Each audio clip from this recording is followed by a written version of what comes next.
Thank you.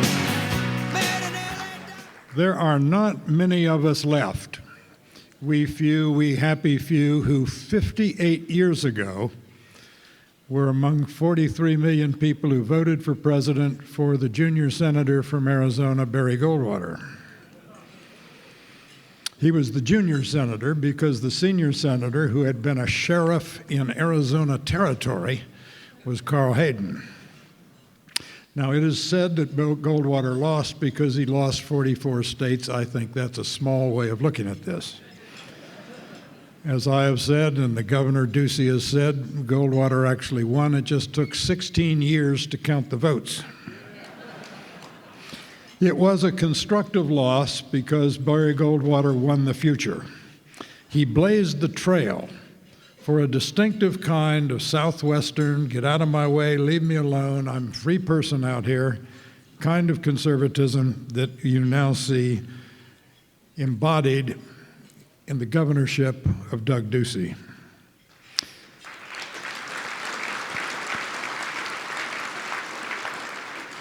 Because I remain a Goldwaterite, I feel I am a semi-Arizonan. That and because of baseball. I only write about politics to support my baseball habit. My wedding ring, which I designed myself, has the Major League Baseball logo on it. It's my way of telling my wife that in my heart she ranks up there close to baseball. And she and I, for about 30 years, have been coming to Arizona, where baseball revives itself after a long winter every year. In fact, the only blemish that I have been able to find on Doug Ducey's record as governor is this. During his governorship, the greatest restaurant in the history of restaurants went out of business. I refer, of course, to Don and Charlie's Steakhouse on Camelback. I've been in Washington 53 years, and in Washington, I can tell you, we do government just about as well as we do baseball. The saying used to be Washington first in war, first in peace, and last in the American League. This year, we were first in war, first in peace, and last in the National League. They were run for a long time by a man named Clark Griffith, who said, "The fans like home runs, and we have assembled a pitching staff to please our fans." In 1948, Barry Goldwater wrote a letter to his brother when he was thinking of going into politics, running, I think, for the Phoenix City Council. He said about politics, "It ain't for life and it might be fun." Well, it was fun for him, and if politics isn't fun, you're doing it wrong. He was a serious senator before that phrase became an oxymoron. I recently wrote a column proposing the following constitutional amendment. No one shall be eligible to be President of the United States if they are or ever have been a United States Senator. Now, I know some serious people tried to persuade Governor Ducey to run for the Senate, and he wisely, in my judgment, declined because he didn't want to run the risk of winning. Because the most unhappy senators are former governors. Because the Senate has become a purely performative place. People preen and people tweet and people make speeches, but there's no follow-through. No need to be accountable, no need to get things done all the way. It reminds me, as everything does, if you'll forgive me, of a baseball story. In 1951, Warren Spahn, on the way to becoming the winningest left-handed pitcher in the history of baseball, was pitching for the then Boston Braves against the then New York Giants in the then Polo Grounds. And the Giants sent up to the plate a rookie who was 0 for 12. It was clear the kid would never hit big league pitching. It was a kid named Willie Mays. Spahn stood on the mound 60 feet 6 inches from home plate, threw the ball, and Mays crushed it. First hit, first home run. After the game, the sports writers went up to Spahn in the clubhouse and said, "Spahny, what happened?" Spahn said, "Gentlemen, for the first 60 feet, that was a hell of a pitch." It's not good enough in baseball, it's not good enough in government. And if you're a governor, you have to finish. And we're here to celebrate one of the great finishes in American governing history.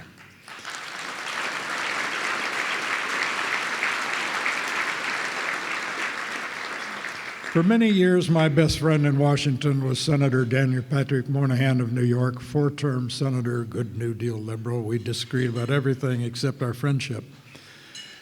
Pat Moynihan used to say, everyone is entitled to their own opinion, but not their own facts. Let me tell you what the facts are about Doug Ducey. Lowest flat tax, highest rainy day fund, basic civics test for high school graduates, Arizona Teachers Academy to bring teachers to the state of Arizona for your growing population, second chance centers for released people from incarceration to help them reintegrate into society,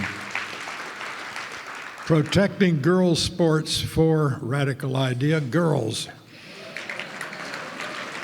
and protecting children from irreversible gender reassignment surgery.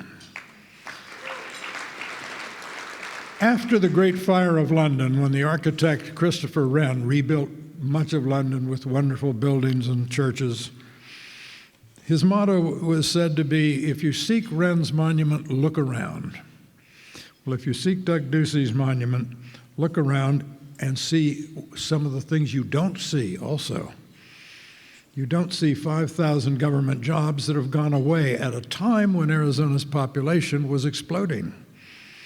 You don't see 8 million square feet of state office space that has been returned to the private sector. And most important,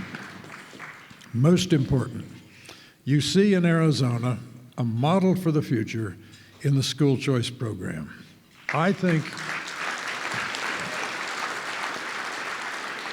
Because I think this program here will become a model for other states, both in how to get it done and how to implement it, I believe that Governor Ducey will be remembered as the most important educational reformer of education grades K through 12 since the great Horace Mann in the 19th century.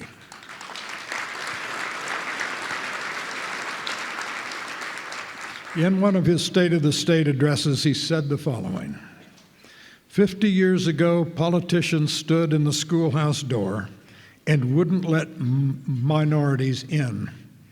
Today, union-backed politicians stand in the schoolhouse door and won't let minorities out. They've been let out by school choice in Arizona. Against the tide of bitter, angry, toxic politics, Ducey's style has been different. I think the American political system is healthier than it seems. Now, I know that sounds like Mark Twain saying Wagner's music is better than it sounds. But I remember Ronald Reagan, my lodestar, and Governor Ducey saying, I do not want to go back to the past. I want to go back to the past's way of facing the future. Ronald Reagan was a happy warrior, principled, combative, but always cheerful. There was a Hall of Fame manager, Earl Weaver of the Baltimore Orioles, who was a short, irascible, dyspeptic, Napoleonic little figure, who, when he was out of sorts, as he always was by the third inning, was the scourge of American League umpires. And he'd come barreling out of the dugout, stick his chin into the chest of a much larger umpire, and at the top of his lungs he would shout, "Are you going to get any better, or is this it?" I think things are going to get better in the United States, in part because we have the infectious example of the Ducey style of government. We've been through dark times before, and they have passed. One day, Mark Twain was staying with his friend, the novelist William Dean Howells, at a hotel, and they decided to go for a walk. But when they stepped out into the veranda of the hotel, they saw there was a downpour. And Howells said to his friend Twain, says, "Do you think it will stop?"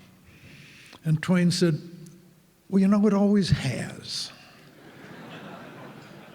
America has great recuperative powers. And that is partly because we continue to produce, when we need them most, people like Doug Ducey.